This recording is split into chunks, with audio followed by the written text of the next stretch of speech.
भाई लोग, instant loan की दुनिया में हर कोई लोन से परेशान है। तो आज के वीडियो में हम लोग डिस्कस करने वाले हैं कि एनपीए क्या है, अगर आपका लोन एनपीए है तो क्यों आपने एक भी रुपया बैंक में नहीं भरना चाहिए, बैंक कैसे सिक्योर्ड और अनसिक्योर्ड लोन में एनपीए में रिकवरी करती है, कैसे अगर आपका ईएमआई बाउंस हो जाता है तो बैंक आपसे बहुत अनफेयर चार्जेस लेती है और उसका क्या करना चाहिए, और अगर आपका लोन 20 लाख के नीचे है तो क्यों बैंक आपका कुछ नहीं बिगाड़ सकती, आज की वीडियो में डिस्कस करेंगे। कंसिडर करो, अगर आप कोई लोन लेते हैं, होम लोन लेते हैं, कार लोन लेते हैं या पर्सनल लोन लेते हैं और उसका ईएमआई आप 3 बार बाउंस कर देते हैं, उसको नहीं भरते हैं, तो वो जो लोन है वो एनपीए कैटेगरी में चला जाता है। एनपीए मतलब क्या होता है? Non performing assets.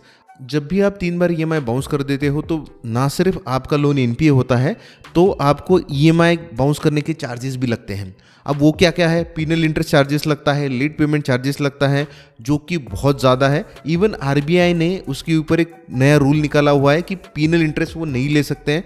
अगर आपको उस टॉपिक के ऊपर ज़्यादा जानकारी चाहिए तो आई बटन के ऊपर क्लिक करो, जिसमें आपको उस टॉपिक के ऊपर पूरी जानकारी मिल जाएगी।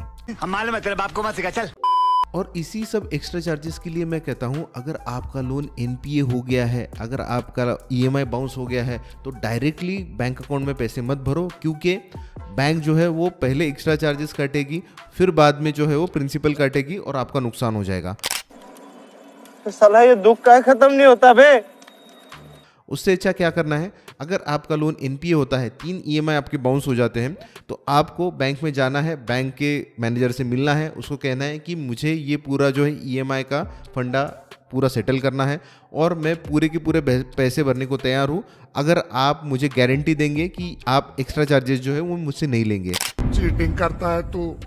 अदरवाइज वो क्या करते हैं, से अगर आपका 50,000 का ईएमआई का हफ्ता है और आप 3 ईएमआई बाउंस कर गए, तो आपका लोन एनपीए तो होगा ही, लेकिन जब आप समझ लो 1.5 लाख रुपए उसमें डालेंगे तो आपका कंसिडरेशन ये होगा कि मेरा पूरा ईएमआई नील हो गया। लेकिन वैसे नहीं होता।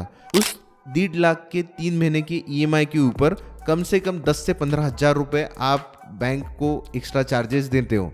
वो चार्जेस पहले वो कट कर लेती है और फिर ईएमआई जो है वो कट करना चालू हो जाता है। मतलब सिर्फ आपके 2 ईएमआई थ्रू होते हैं, तीसरा ईएमआई आपका अटक जाता है।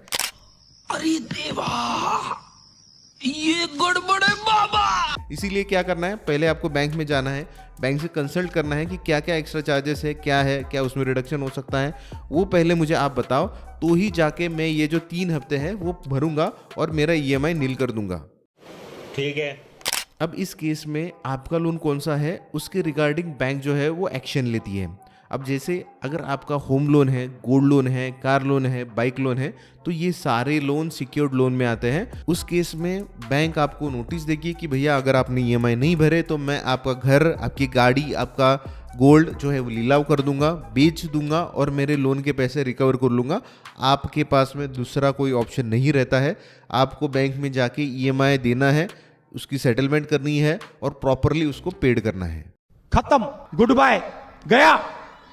लेकिन अगर आपका पर्सनल लोन है, अनसिक्योर्ड लोन है, इंस्टेंट लोन है, तो आपके पास में ऑप्शन है, अगर आपने ईएमआई नहीं दिया बैंक के नोटिस के आने के बाद में भी, तो भी बैंक उसका कुछ नहीं कर सकती। वो आपको सिर्फ कोर्ट में लेके जा सकती है, लेकिन उसमें भी एक कैच है। अगर आपका personal loan, unsecured loan 20 lakh से ऊपर है, तो बैंक आपको डीआरटी के अंडर नोटिस देगा और आपकी दूसरी भी कोई प्रॉपर्टी सीज करके उसको सेल करके पैसे रिकवर कर सकता है। अब डीआरटी का मतलब है डेबिट रिकवरी ट्रिब्यूनल। अब ये एक एक्ट है जो बैंक आपके अगेंस्ट यूज करेगा अगर आपका लोन 20 लाख से ऊपर है तो। अगर आपका लोन 20 लाख के नीचे है तो ये रूल यूज़ नहीं कर सकता बैंक, आपको जो है कुछ नहीं कर सकता, सिर्फ आपको नोटिस देगा और बोलेगा कि ये लोन सेटल करवा दो। उस केस में सिर्फ बैंक ये कर सकता है क्योंकि आपने ईसीएस के ऊपर साइन किया था, इलेक्ट्रॉनिक क्लियरेंस के ऊपर साइन किया था या फिर कुछ चेक्स दिए थे, तो उसके अगेंस्ट वो कोर्ट से नोटिस भेज सकता है कि इस बंदे ने मेरे पैसे डुबाए हैं, मुझसे फ्रॉड किया है। लेकिन अब है क्या, क्योंकि कोर्ट में बहुत सारे केसेस पेंडिंग हैं, तो इसका जो निकाल रहता है, जो रिजल्ट रहता है, वो कम से कम 4 से 5 साल के बाद में आता है। इसलिए बैंक जो है ना उसके फंदे में पड़ता ही नहीं है। वो आखिरी तक यही पुश करता है, रिकवरी एजेंट को बोलता है कि भैया सामने वाले से कुछ भी करके ये लोन सेटल करवा लो। अगर वीडियो अच्छा लगा तो हिट द लाइक बटन और सब्सक्राइब करके जाना। This is Prajakt Patil signing off.